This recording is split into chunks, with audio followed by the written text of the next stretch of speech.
तस्वीर रख रहे हैं और उनके प्रोजेक्शंस बाय एंड लार्ज एकदम सही पड़े हैं अब तक, और हम तो ये कह भी रहे हैं कि दुनिया के तमाम सेंट्रल बैंकों से बेटर उन्होंने मैनेज किया है। संतुष्ट हैं आप? जी जी, हम बिल्कुल संतुष्ट हैं। हमारी जो मॉनेटरी पॉलिसी है बहुत ही इफेक्टिव सिद्ध हुई है। अगर हम देखें कि आरबीआई ने 250 बेसिस पॉइंट से रेपो रेट इंक्रीज किया एक साल में, अप्रैल 2022 से लेके अभी तक अप्रैल तक, तो अभी तो पॉज है। तो 250 बेसिस पॉइंट इंक्रीज करने से इन्फ्लेशन जो है 310 बेसिस पॉइंट नीचे आया है उसके पीक से, मायने तो 3.1%। जो एक बहुत बड़ी चीज है, जो अगर हम लीडिंग इकोनॉमीज को देखें, जो हमारी 10 सबसे बड़ी इकोनॉमीज हैं और जो इन्फ्लेशन इम्पैक्टेड है, तो सबसे ज्यादा सक्सेसफुल जो हमारा मॉनेटरी पॉलिसी रही है तो हमारी इंडिया की रही है। अभी दूसरी इकोनॉमीज में इन्फ्लेशन जो है, या तो वो बहुत ही स्टिकी जोन में है, या फिर जो उनका टॉलरेंस लेवल है उससे बहुत ऊपर है। हमारा इन्फ्लेशन खाली 70 बेसिस पॉइंट, 0.7% ही हमारे टॉलरेंस लेवल से ऊपर है।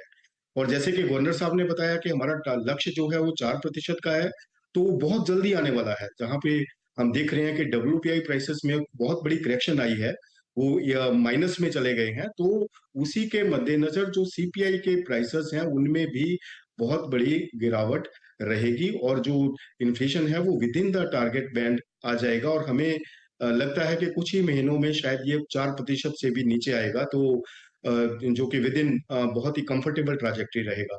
और यहाँ पे मैं बताना चाहता हूँ कि जिस तरीके से आरबीआई ने इन्फ्लेशन और ग्रोथ को बैलेंस किया despite the so many headwinds at the global level, जो बहुत बड़ी एक ऐसा चैलेंज था कि हम ग्रोथ को कैसे मेंटेन कर पाएंगे इतने हाई इन्फ्लेशन के साथ, वो आरबीआई ने करके दिखाया। और हमारी ग्रोथ है वो हमारी एक्सपेक्टेशंस को एक्सीड कर रही है। पहले हम ग्रोथ का अनुमान लगा रहे थे कि 6.8 रहेगा या 9 रहेगा, लेकिन हमारी ग्रोथ 7% को भी एक्सीड कर गई है। ये एक बहुत बड़ी चीज है कि डिस्पाइट इन्फ्लेशन हमने अपनी ग्रोथ को मेंटेन किया, और हम अपने लक्ष्य से भी ऊपर का ग्रोथ हम हासिल कर रहे हैं। और आने वाले टाइम में जिस तरीके से आरबीआई ने अनुमान दिया है कि 6.5% का ग्रोथ रहेगा, वो हमें तो लगता है कि शायद इससे भी ज्यादा रहेगा। जिस तरीके से अप्रैल और मई की इकोनॉमिक एक्टिविटी का रुझान है, जिस तरीके से हमारे जो नंबर्स आ रहे हैं, doctor Sharma, IIP numbers. Doctor Sharma, जी जी आरबीआई खुद मानता है कि Q1 को अगर छोड़ दे, जहां पे 4.6% का उनका अनुमान है इन्फ्लेशन का, आगे वो 5% से ऊपर के ही वो खुद टारगेट लेके चल रहे हैं। फिर आपको ये क्यों उम्मीद है कि वो 4 से भी नीचे आ सकता है?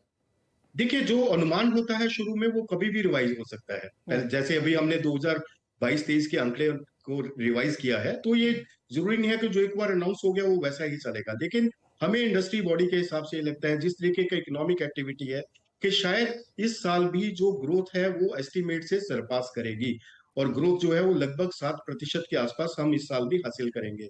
क्योंकि जिस तरीके की इकोनॉमिक एक्टिविटी है जो हम बिजनेस में देख रहे हैं, तो उससे लगता है कि जो इकोनॉमिक एक्टिविटी है that is faster than as compared with the last year. तो उसी के मद्देनजर हम बता रहे हैं कि ग्रोथ है जो हमारी एक्सपेक्टेशंस को आगे भी एक्सीड करने वाली है। हम जो बहुत अच्छे तरीके से अपनी ग्रोथ को मजबूत कर चुके हैं, जो सरकार ने रिफॉर्म्स की, जो खासकर पिछले 3-4 साल में रिफॉर्म्स हुई